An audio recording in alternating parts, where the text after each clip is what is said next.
Hello everyone, welcome back to my channel. Friends, अगर आप channel पे नए हैं तो चैनल को ज़रूर सब्सक्राइब कर लें।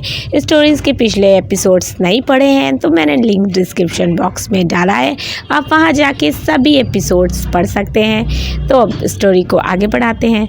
रितेश अभय से श्वेता और बच्चों को साथ वेन्यू पर जाने को बोलता है। अभय तो श्वेता के साथ वैसे ही टाइम स्पेंड करना चाहता था। वो बोलता है, जी भैया, सब कार के पास जाते हैं। ध्रुव बोलता है, चाचू मैं फ्रंट सीट पर बैठूंगा। अभय, हाँ बैठ जाओ। वो श्वेता के बगल में बैठ जाता है। अभय मिष्टी को अपनी गोद में ले लेता है। श्वेता उससे दूर खिसक कर बैठ जाती है तो अभय उसका हाथ पकड़ अपने पास खींच लेता है। श्वेता अपना हाथ छुड़ाने की कोशिश करने लगती है लेकिन अभय उसका हाथ नहीं छोड़ता।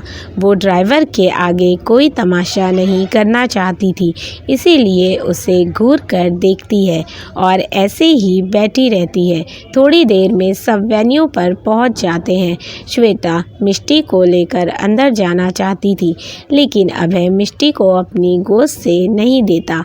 वो मिष्टी को लिए उसका हाथ पकड़े अंदर जाने लगता है। श्वेता, ये क्या कर रहे हो? मेरा हाथ छोड़ो, कोई देखेगा तो क्या सोचेगा? अभय, मुझे लोगों की नहीं तुम्हारी पड़ी है। तुम क्या सोचती हो? क्यों तुम अपने दिल की बात जुबां पर नहीं लाती हो? क्यों हमेशा मुझसे दूर भागती हो? श्वेता कुछ बोलती उससे पहले ही रेखा जी उन दोनों के पास आ जाती हैं। अभय श्वेता का हाथ छोड़ देता है। रेखा जी खुशी, रितेश, वीर और मालिनी के बारे में पूछती हैं तो श्वेता बोलती है, आंटी वो लोग आ ही रहे होंगे। रेखा जी मिष्टी और ध्रुव को लेकर अंदर चली जाती हैं। श्वेता भी उनके पीछे जाने लगती है। तभी अभय उसका हाथ पकड़ उसे गार्डन में ले जाता है। श्वेता गुस्से से बोलती है, ये क्या बदतमीजी है? तुम मुझे यहाँ क्यों लाए हो? किसी ने देख लिया तो क्या सोचेगा? अभय थोड़ा सख्त लहजे में बोलता है, मुझे लोगों की नहीं पड़ी, मुझे सिर्फ हमारी पड़ी है, समझी तुम? श्वेता भी गुस्से से बोलती है, लेकिन मुझे लोगों की पड़ी है क्योंकि मैं नहीं चाहती हूँ कि मेरी वजह से कोई मेरी फैमिली पर उंगली उठाए, समझे तुम? वो गुस्से से अपना हाथ छुड़ाकर वहाँ से जाने लगती है। तभी अभय उसका हाथ पकड़कर झटके से अपने पास खींच लेता है और उसी तरह बोलता है, मैं तुमसे बहुत प्यार करता हूँ। आई लव यू श्वेता, और मुझे पता है कि तुम भी मुझसे प्यार करती हो, लेकिन पता नहीं क्यों एक्सेप्ट नहीं कर रही हो। मैंने हमेशा बस तुमसे ही प्यार किया है। लंदन में भी मुझे तुम्हारी हर खबर रहती थी। प्लीज़ मुझे ऐसे इग्नोर मत करो। उसकी आंखों में आंसू आ जाते हैं। उन दोनों को ऐसे एक दूसरे को हक किए हुए मामी देख लेती हैं और गुस्से से राधिका के पास जाती हैं। राधिका केशव से वीर के आने का पूछ रही होती है। मामी जी को और गुस्सा आ जाता है। वो उसका हाथ पकड़कर एक किनारे ले जा और उसके पीठ पर जोर से मुक्का मारती हैं। राधिका, अब मैंने क्या किया मॉम?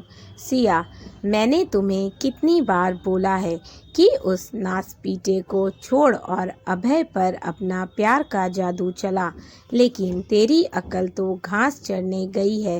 हे भगवान, कैसी निकम्मी बेटी दी है आपने। कहाँ वो कलमुही इतने बड़े परिवार की बहू बन गई और एक ये मेरी बेटी है। राधिका, साफ साफ बताइए ना मॉम, आखिर बात क्या है? क्यों मुझ पर खामखा का गुस्सा कर रही हैं? मामी, मैं अभी दो हंसों का मिलन देखकर आ रही हूँ। दोनों ऐसे चिपके हुए थे मानो हवा भी पास ना हो। राधिका, किसकी बात कर रही हैं आप? मामी, अरे उस कलमुही खुशी की बहन और अभय, उन दोनों का नैन मटक्का चल रहा है। मैं तो पहले से ही जानती थी। ये खुशी जितनी सीधी दिखती है उतनी है नहीं। आखिर लगा दिया ना अपनी बहन को काम पर। तेरी ये खूबसूरती किस काम की? तुझसे तो एक अमीर लड़का भी ना पटाया गया। अभय श्वेता को छोड़ देता है तो वो वहाँ से जाने लगती है। तभी अभय उससे बोलता है रुको। श्वेता रुक जाती है लेकिन उसकी तरफ पलटती नहीं। अभय भले ही तुमने कुछ नहीं बोला लेकिन तुम्हारी आंखें साफ बता रही हैं कि तुम भी मुझसे प्यार करती हो, इसीलिए अब तुम खुद सामने से आकर मुझसे बोलोगी कि तुम मुझसे प्यार करती हो। और ये मेरा प्रॉमिस है कि मैं तुमसे आई लव यू बुलवा कर ही रहूँगा। श्वेता बिना कुछ बोले वहाँ से चली जाती है। अभय भी सबके पास आ जाता है। इधर वीर मालिनी के रूम में आता है। मालिनी ड्रेसिंग टेबल के सामने बैठी अपना दुपट्टा ठीक कर रही थी। वीर की नज़र तो उस पर जम सी गई थी। मालिनी ने आज सुर्ख लाल ब्राइडल लहंगा पहना था, गले में जड़ाऊ हार, हैवी मेकअप, होठों पर डार्क लिपस्टिक। वो आज भला की खूबसूरत लग रही थी। मालिनी की नज़र जब वीर पर जाती है तो वो देखती है कि वीर उसे ही एक टक देख रहा है तो वो थोड़ा शर्मा जाती है। वीर उसके पास आता है और उसका हाथ पकड़ उसके ऊपर झुककर बोलता है आज तो तुम कहर ढा रही हो। मालिनी उसे सीधा करते हुए बोलती है आप भी हैंडसम लग रहे हैं। तभी खुशी डोर नॉक करती है।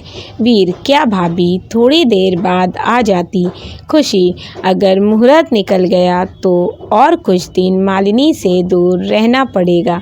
वीर हाँ तो मैं तो कब से रेडी हूँ, चलो। वो मालिनी का हाथ अपने हाथों में लेता है। मालिनी तो बस नज़रें नीचे किए बैठी थी। वो सभी वेडिंग वेन्यू पर पहुँचते हैं। वहाँ की डेकोरेशन काफ़ी खूबसूरती से की गई थी।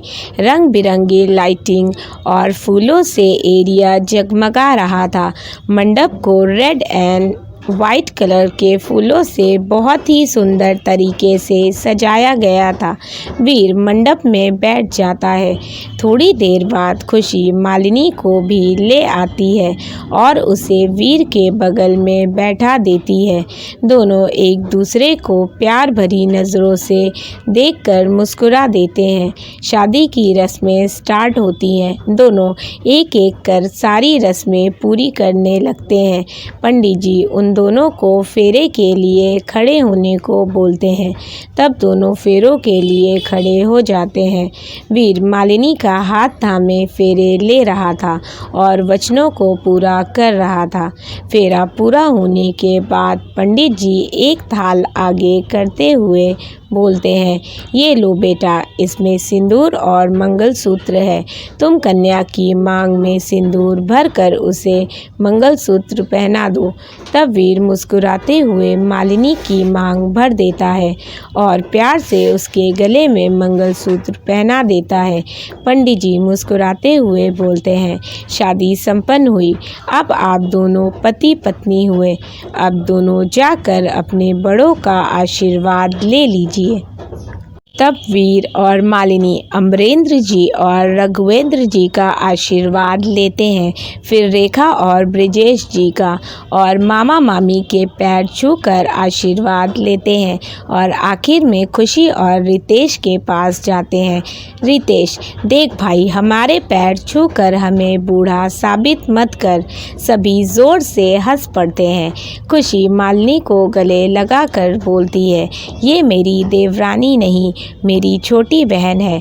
तभी अभय श्वेता के पीछे जाकर धीरे से बोलता है वैसे भाभी कोई तैयार नहीं है। नहीं तो मैं तो कब से रेडी हूँ आपकी छोटी बहन को आपकी देवरानी बनाने के लिए। श्वेता उसे घूर कर देखती है।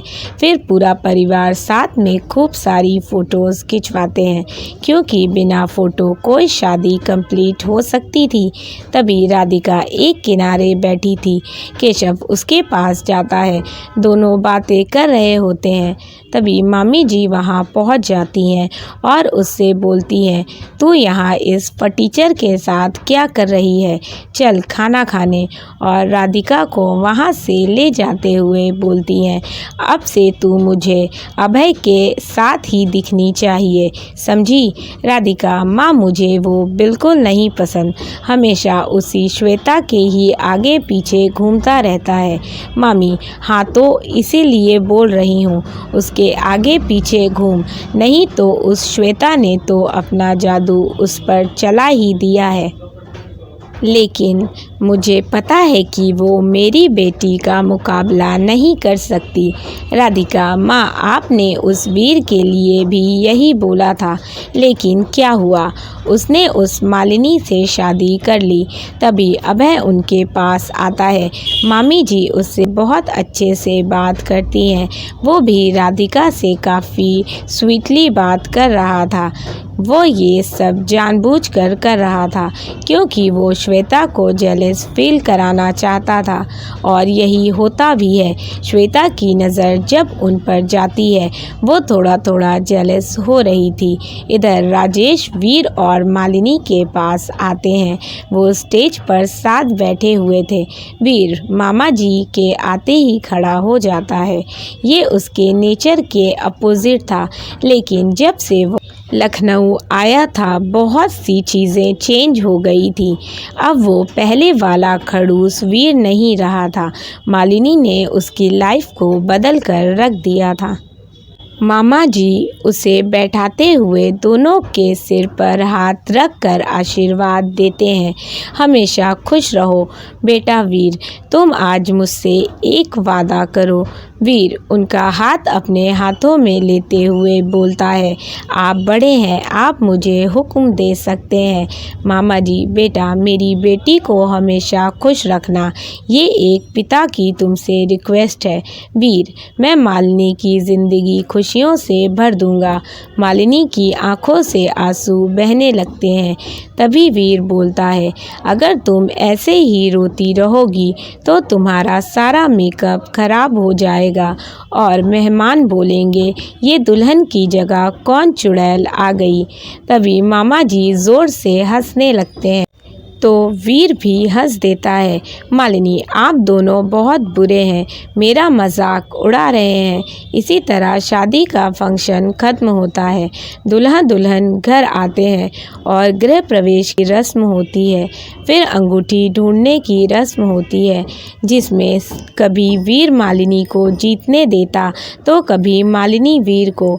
वहीं अभय राधिका से काफ़ी फ्रेंडली होकर हंसी मजाक कर रहा था। ये देखकर श्वेता को बहुत गुस्सा आ रहा था। वो भले ही एक्सेप्ट नहीं कर रही थी, लेकिन वो भी अभय से प्यार करती थी। वो वहाँ से जाने लगती है, लेकिन खुशी उसे रोक लेती है और मालिनी को उसके रूम में ले जाने को बोलती है। श्वेता मालिनी को वीर के रूम में ले जाती है। पूरे रूम को गुलाबों से बहुत ही सुंदर ढंग से सजाया गया था। गुलाब के फूलों की महक पूरे रूम में फैली हुई थी। श्वेता उसे बेड पर बैठाकर उसका लहंगा ठीक कर देती है। मालिनी थोड़ा नर्वस थी। श्वेता, मालिनी दी, मैं जा रही हूँ, आप तब तक थोड़ा रेस्ट कर लें। वो दरवाज़ा बंद कर देती है। मालिनी अपनी नज़रें पूरे रूम में दौड़ाती है, जो आज पहचान में ही नहीं आ रहा था। तभी डोर ओपन होता है। मालिनी घूंघट अपने चेहरे पर डाल लेती है। वीर रूम में अंदर आता है और डोर बंद कर देता है। मालिनी की हार्ट बीट किसी बुलेट ट्रेन के जैसे फास्ट हो गई थी। वो खुद को नॉर्मल करने की कोशिश कर रही थी। तभी वीर उसके पास आता है और बेड पर बैठते हुए बोलता है, मुझे लगा नहीं था कि तुम घूंघट करके बैठी रहोगी। मालिनी घूंघट ऊपर करती हुई बोलती है, क्या मतलब? वीर, यही मतलब कि तुम मुझे ऐसे घूंघट में नहीं बल्कि लड़ती झगड़ती पसंद हो। वीर उसका पैर आगे कर उसमें एक खूबसूरत पायल पहना देता है। मालिनी मुस्कुराते हुए बोलती है, बहुत खूबसूरत है। वीर, हाँ तो मेरी चॉइस भी तो अच्छी है, आखिर तुम्हें जो चुना है। मालिनी, आपने नहीं, मैंने पहले आपको चुना था। वीर, ओह तभी तुम मुझे हर जगह मिल जाती थी, तुम पहले से मुझे फंसाना चाहती थी। वीर उसके ऊपर झुकते हुए बोलता है। मालिनी, क्या मतलब? वीर, यही कि मैं तुम्हारे प्यार के जाल में फंस गया हूँ। मालिनी, मैंने आपको अपने प्यार में नहीं फंसाया, समझे आप? वीर, मैं कहाँ कह रहा हूँ कि तुमने मुझे फंसाया है, मैं तो खुद ही तुम्हारे प्यार में पड़ गया। वीर उसके गाल पर किस कर देता है। मालिनी शर्मा जाती है।